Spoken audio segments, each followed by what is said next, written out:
Alors bonjour à tous.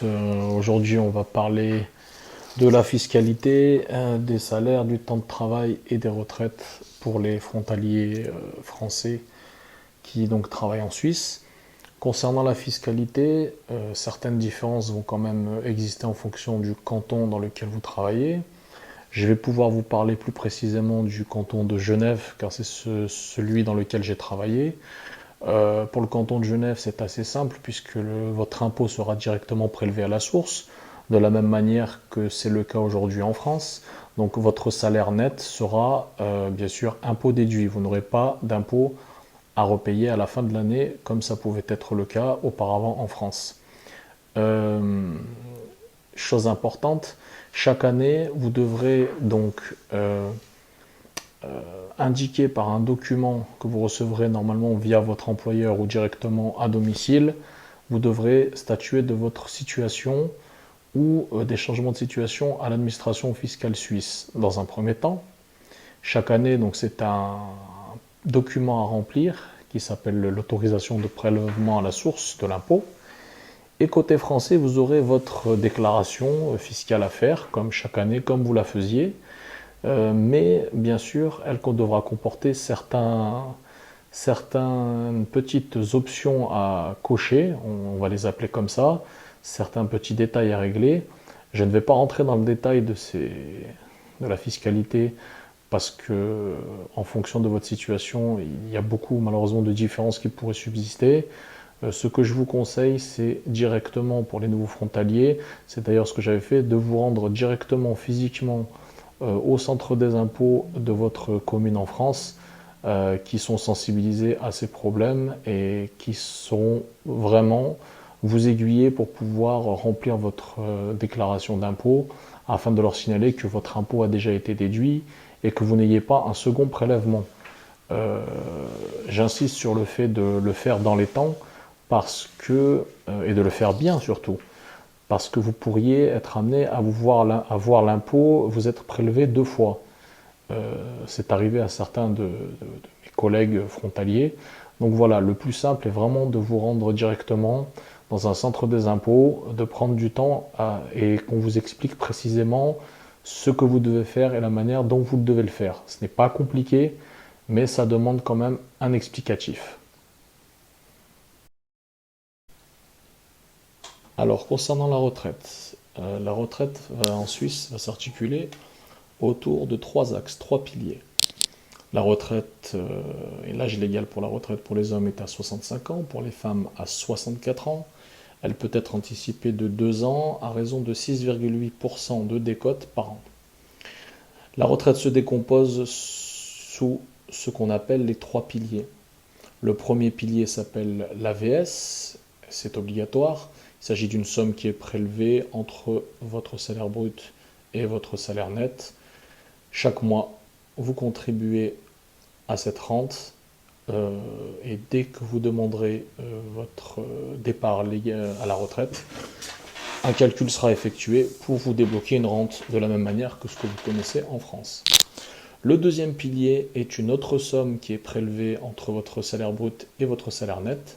Cette somme dépendra de la caisse de prévoyance à laquelle votre entreprise sera affiliée votre employeur mettra sur ce compte deuxième pilier la même somme que vous. Pour exemple, vous dépendez d'une caisse de prévoyance. Cette caisse de prévoyance a prévu de prendre 300 francs entre votre salaire brut et votre salaire net. Votre employeur mettra lui aussi 300 francs pour vous. À l'âge légal de départ à la retraite, vous pourrez débloquer ce deuxième pilier sous forme de rente ou sous forme de somme totale.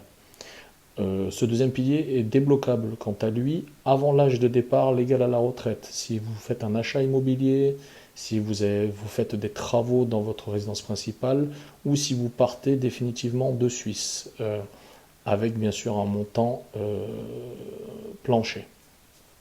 Je vous invite à consulter sur Internet les nombreux articles qui réglementent et qui vous expliquent sous quelle forme et quels sont vos droits pour débloquer ce deuxième pilier. Et enfin, vous avez le troisième pilier qui est ni plus ni moins que la contribution à un compte épargne vieillesse qui est rémunéré à hauteur d'un taux d'intérêt en fonction de ce que vous signez. Contrairement aux deux autres piliers qui sont obligatoires, le troisième pilier reste libre d'accès selon votre choix. Troisième point, les salaires.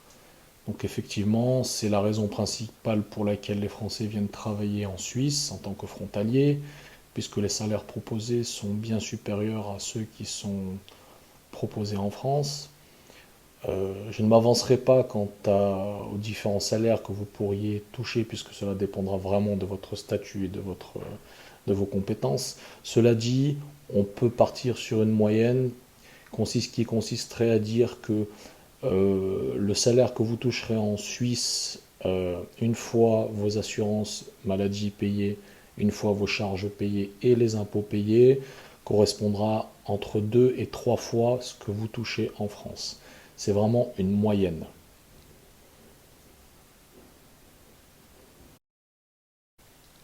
Alors pour finir, il me semblait judicieux, quand même après vous avoir expliqué la fiscalité, la retraite et les salaires, d'aborder le sujet des inconvénients liés à votre statut de frontalier pour avoir vraiment une vision globale de ce que cela peut vous apporter et ce que cela peut vous enlever, bien sûr. Les salaires, comme je le disais, sont 2 à 3 fois supérieurs. Cela dit, concernant les inconvénients, vous serez en zone frontalière, les loyers vont être très élevés, le coût de la vie est plus cher, le temps de travail sera supérieur à celui que vous connaissez en France, puisque en France, la semaine est réglementée à 35 heures, en Suisse, elle est réglementée à 41 heures. Le degré de productivité en Suisse est bien supérieur. Il faudra donc pouvoir s'adapter et pouvoir assumer également le temps de transport que vous serez amené à compter et à comptabiliser durant vos journées de travail. Il est nécessaire de prendre en compte tous ces faits, tous ces détails, je dirais, ou plutôt toutes ces caractéristiques, afin de réellement évaluer l'impact que cela va avoir sur votre vie quotidienne. N'hésitez pas à vous abonner à la chaîne, à liker, disliker, commenter cette vidéo.